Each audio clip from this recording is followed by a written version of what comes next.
Line up করো।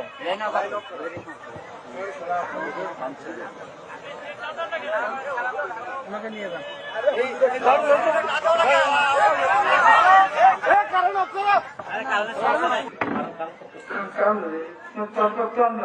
সমস্যা হচ্ছে তো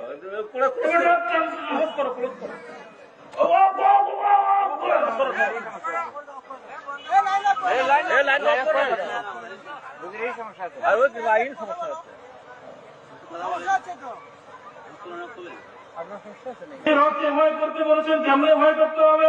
যে আল্লাহ রাব্বুল আলামিন এই পৃথিবীর জমিনে আপনাকে আমাকে সৃষ্টি করেছেন, তাই মনে করি ইমান এনেছি। কথা ঠিক কিনা? ইমান এনেছি, অথচ মুসলমান হওয়ার পরেও মুসলমান দাবি করি, অথচ আমরা কি মুসলমান নাকি? আমরা কি মুসলমান? আমরা শুধু দাবি করি, অথচ